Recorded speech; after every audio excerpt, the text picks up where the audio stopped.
LGBTQ, how do we respond as Christians?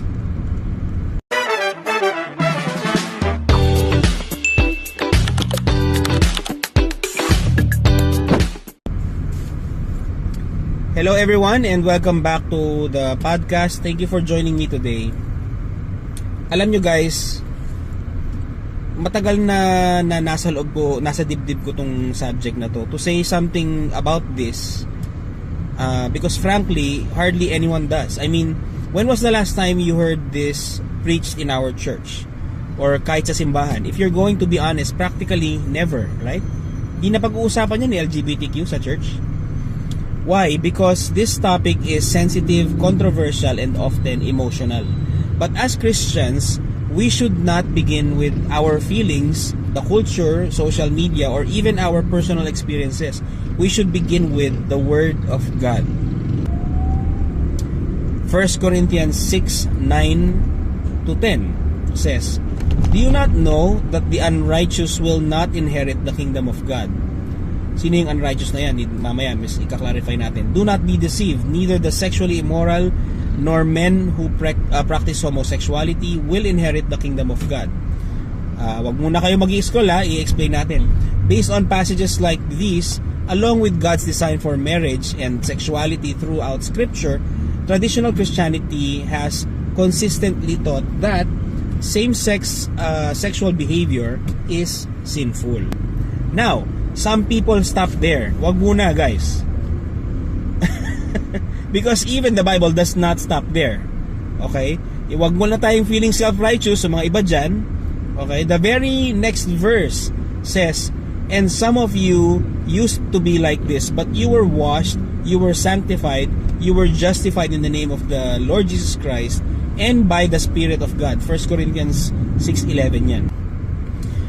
The Bible teaches that same-sex sexual behavior is sinful, but the Bible also teaches that pride is sinful, lying is sinful, lust is sinful, greed is sinful, and many other things as well.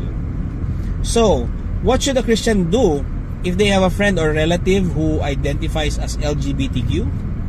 First, love them.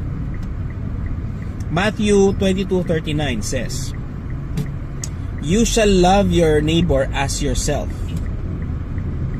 The command is not love your neighbor only if you agree with every decision they make. Mamaya di-define natin kung ano yung love.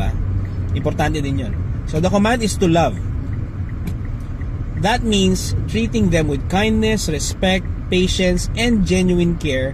And it also means listening to them. It means being a good friend or family member. Huwag nyo silang ipupush away.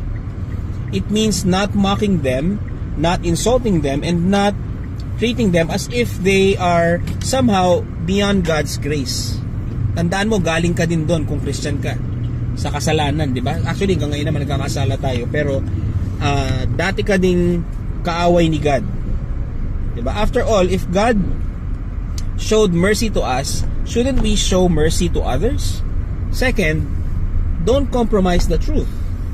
Love is not pretending that sin isn't sin. Ito na yung sinasabi ko, ano ba yung love? If someone sincerely asks what you believe, answer honestly and graciously. Graciously, ano ba yun? Nabubulin na ako. You don't need to be rude. Diba? Basta wag ka maging rude. You don't need to start a debate. You don't need to act like the Holy Spirit's assistant manager. Hindi tayo ganon. Actually, joke lang yun. But sometimes, Christians act kasi like God forgot to supervise the universe and they're here to help. No, the Lord is still here. The Holy Spirit is here. The goal isn't to win arguments. The goal is just to point people to Christ. Hindi mo trabahong baguhin yung mga yan. Ikaw nga, hindi ka naman trabahong baguhin ng iba din. Diba? Si Lord lang makakapagbabago sa kahit na sino sa atin. I-point mo lang sila kay Christ. That's your task.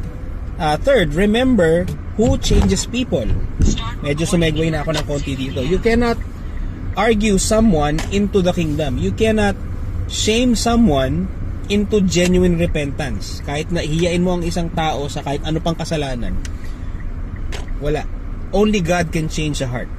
Kaya bilang mga Kristiyano, ang trabaho natin is maging tapat sa katotohanan and maging tapat sa pag-ibig.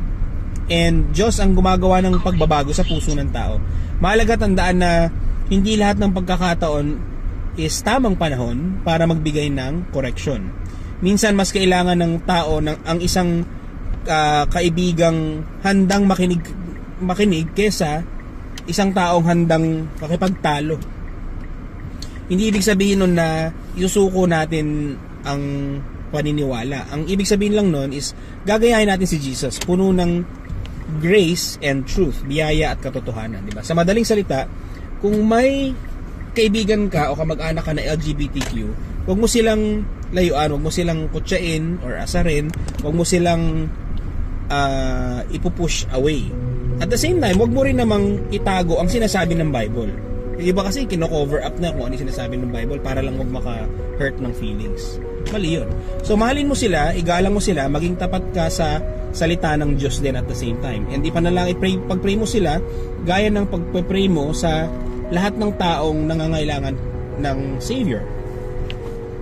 Yan. Okay, so as we end today's episode, remember this. The Christian response is not hate. The Christian response is not compromise. Okay, parang hindi pwedeng sabihin na okay lang yan. No. The Christian response is truth and love together. Truth without love becomes cruelty. Love without truth becomes compromise. But when truth and love comes together, they reflect the character of Christ.